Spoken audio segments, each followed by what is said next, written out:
ఎన్నికల ముందు ఎన్నో ఆశలు పెట్టారు. అధికారంలోకి రాగానే లగాయత్ మీ అప్పులున్న తీర్చి రుణ విముక్తులను చేస్తామని బారెడు హామీలు ఇచ్చారు. అధికారంలోకి వచ్చిన తర్వాత మూరెడు హామీలు కూడా నెరవేర్చకుండా రైతులను ముంచేస్తున్నారు. 2 లక్షల రూపాయల రుణమాఫీ అరకొరగా చేసి హామీ అమలు చేశామని ముఖ్యమంత్రి రేవంత్ రెడ్డితో పాటు మిగిలిన మంత్రులు గప్పాలు కొడుతున్నారు. ఏ గ్రామంలో కూడా 100% రుణమాఫీ కాలేదు. రేషన్ కార్డు లేని వారికి 6 నెలల నుంచి ఊసే లేకుండా పోయింది.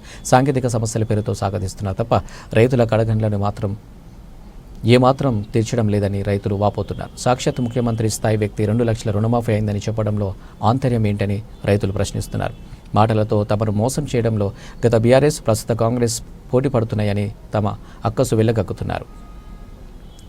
నేతి బీరకాయలో నెయ్యి లేదన్నది ఎంత నిజమో 2 లక్షల రుణమాఫీలో వాస్తవం లేదన్నది నగ్న సత్యం. రైతు రుణమాఫీలో కాంగ్రెస్ పాలకుల మాటలపై గారడిపై జర్నలిస్టు టీవీ సీఓ మారెడ్డి నాగేందర్ రెడ్డి విశ్లేషణ. రాష్ట్రంలో కాంగ్రెస్ ప్రభుత్వం ఏర్పడి ఏడాది కావస్తున్న తరుణంలో ఆ పార్టీ రాష్ట్ర వ్యాప్తంగా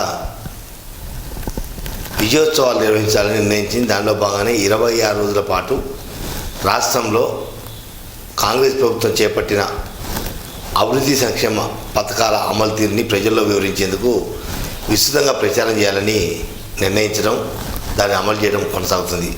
కొన్ని గ్రామాలలో, మండలాలలో విజయోత్సవ అంశాలు కొనసాగుతున్నా పార్టీ ఆశించిన విధంగా లేదా పార్టీ ఆదేశించిన విధంగా ఎక్కడ కూడా పూర్తి స్థాయిలో జరగడం అనేది వాస్తవం.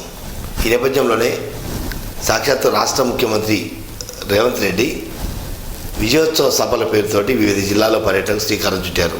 దానిలో భాగంగానే వరంగల్, కరీంనగర్ జిల్లాల్లో జరిగిన సభల్లో ముఖ్యమంత్రి పాల్గొని, ముఖ్యమంత్రితో పాటు మంత్రివర్గ సహచరులు కూడా పాల్గొని తాము చేసిన అభివృద్ధి సంక్షేమ పథకాలు, గతంలో 9.5 ఏళ్ల పాటు రాష్ట్రాన్ని పరిపాలించిన బీఆర్ఎస్ ప్రభుత్వ వైఫల్యాలు లేదా బీఆర్ఎస్ ప్రభుత్వ పార్టీ వ్యవహరిస్తున్న ప్రతిపక్ష పాత్ర, ఆ నాయకుల తీరుని ఎండగడుతూనే ప్రజలకు తమ ప్రభుత్వం చేపట్టిన పథకాల అమలు తీరుని వివరించే ప్రయత్నం చేస్తున్నారు. కానీ సాక్షాత్తు ముఖ్యమంత్రి రేవంత్ రెడ్డి ప్రజలతోటి కొంత తొండాట ఆడుతున్నట్టుగా స్పష్టమవుతుంది. ఎందుకంటే కాంగ్రెస్ ప్రభుత్వం ఏర్పడటానికి కీలకంగా వ్యవహరించిన రైతన్నల సంక్షేమ పథకాల విషయంలో కొంత వెనకడుగు వేసినట్టుగా స్పష్టమవుతుంది. ఎందుకంటే రైతు బంధు, గతంలో బీఆర్ఎస్ ప్రభుత్వం అమలుపరిచిన రైతు బంధు కాస్త రైతు భరోసాతోటి గతంలో 10,000 రూపాయలు ఎకరానికి ఇచ్చారు ఏడాదికి,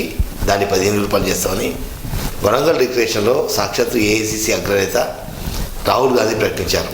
దాంతోపాటుగా 2 లక్షల రూపాయలు రుణమాఫీ చేస్తామని వరంగల్ డిక్లరేషన్లో రైతు డిక్లరేషన్ చేసిన ఏదైతే హామీలు ఉన్నాయో ఆ హామీలు పూర్తి స్థాయిలో నెరవేరకుండానే ముఖ్యమంత్రి దాన్ని అమలు చేశామంటూ ప్రకటించడం కొంత తొండాటగానే కనపడుతుంది. ఎందుకంటే రుణమాఫీ తమ లక్ష్యం, రైతులను రుణ విముక్తం చేయడమే తమ ధ్యేయం అంటూ మంత్రివర్గ సహచరులు, సాక్షాత్తు ముఖ్యమంత్రి వివిధ సభా వేదికల మీద ప్రకటించడం, దాన్ని అమలు చేస్తామని హడావుడి చేశారు. తీరా చూస్తే కేవలం 18,000 కోట్ల రూపాయలు మాత్రమే రుణమాఫీ చేశారు. అది కూడా 2 లక్షల రూపాయల రుణమాఫీ కానే కాలేదు. 1,00,000 రూపాయల రుణమాఫీ కూడా ఇంకా కానే కాలేదు. ఎందుకంటే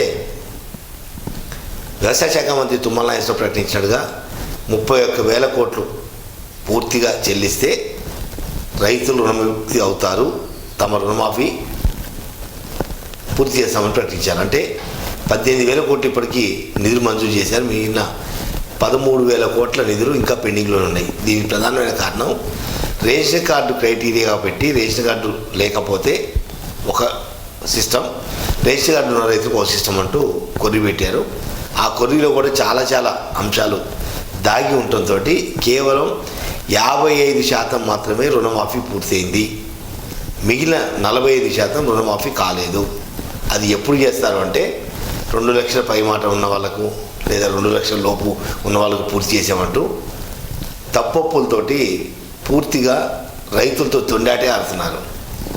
ఎందుకంటే 1,70,000 రూపాయలు రుణం మాఫీ కాని చాలామంది ఉన్నారు, 1,00,000 రూపాయల రుణం మాఫీ కాని కూడా చాలామంది ఉన్నారు. సాక్షాత్తు వ్యవసాయ శాఖ మంత్రి ప్రాతినిధ్యం వహిస్తున్న ఖమ్మం జిల్లాలోనే రైతులు చాలామంది ఉన్నారు. ఇవన్నీ పక్కకు పెట్టి 2 లక్షల రూపాయల రుణమాఫీ చేశాం, దేశంలోనే 18,000 కోట్లు రుణమాఫీ చేసిన రాష్ట్రం ఏకైక రాష్ట్రం తెలంగాణ, అది కాంగ్రెస్ ప్రభుత్వం అని ఊదరగొట్టే ఉపన్యాసాలు ఇస్తున్నారు తప్ప వాస్తవ అంశాన్ని రైతులు వివరించే ప్రయత్నం చేయటం లేదు. ఆర్థిక వెసులుబాటు లేని నేపథ్యంలో కొంత ఆలస్యమైంది, దాన్ని పూర్తి చేస్తామని చెప్పకుండా 18,000 కోట్లు పూర్తి చేశాం, 2 లక్షల రూపాయల రుణమాఫీ పూర్తి చేశామని మంత్రులు, ముఖ్యమంత్రి అందరూ తొండాటే ఆడుతున్నారు రైతులతోటి. వాస్తవాంశాలు చూసుకుంటే క్షేత్రస్థాయిలో ఏ ఊరికి పోయినా చాలామంది రైతులు ఏదో సాంకేతిక సమస్యలు అనేది అబద్ధం, కేవలం ఒక 3-4% వరకే సాంకేతిక సమస్యలతోటి కొంత ప్రొలాంగ్ అయింది తప్ప ఏదైనా లెటర్లో ఏదైతే అక్షర దోషాలు ఉన్నాయో అక్షర దోషాలు తప్ప అది కూడా 3-4% వరకే. కానీ అంతకుమించి మిగిలిన రైతులందరికీ కూడా ఇంతవరకు రుణమాఫీ కాలేదు. అంటే రేషన్ కార్డు లేదు కాబట్టి రుణమాఫీ కాలేదు అని ఒక కొర్రి పెట్టి దాన్ని ప్రొలాంగ్ చేస్తున్నారు తప్ప 2 లక్షల రూపాయల రుణమాఫీ అనేది కాలే.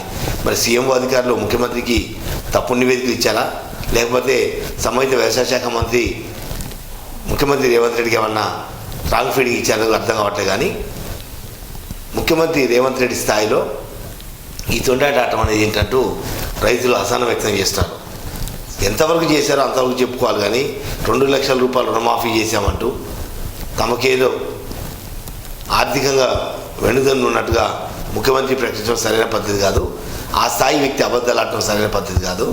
ఇప్పటికైనా ఎంతవరకు మీరు రుణమాఫీ చేశారు, రేషన్ కార్డు లేని వాళ్ళకు ఎంత మొత్తం ఆగింది, లేదా రేషన్ కార్డు ఉన్న వాళ్ళకి ఎంత మొత్తం ఆగింది, ఒక క్లారిటీ ఇవ్వకుండా ఊకదంపుడుగా 2 లక్షల రుణమాఫీ చేశాం 2 లక్షల రుణమాఫీ చేశామని చెప్పడంలో అంతర్యం ఏంటంటూ రైతులు ప్రశ్నిస్తారు. ఇప్పటికైనా ముఖ్యమంత్రి రేవంత్ రెడ్డి మరో 20 రోజులు అయితే ఏడాది పూర్తవుతున్న సమయంలో ఇప్పటికైనా వాస్తవ అంశాన్ని రైతులు చెప్తే కొంత సమయం పాటించే అవకాశం ఉంది. పుండు మీద కారం చల్లినట్టుగా రుణమాఫీ కాకుండానే 2 లక్షల రూపాయల రుణమాఫీ చేశామని సాక్షాత్తు ముఖ్యమంత్రి ప్రకటించడం నిజంగా తొండాటే అనుకోవచ్చు.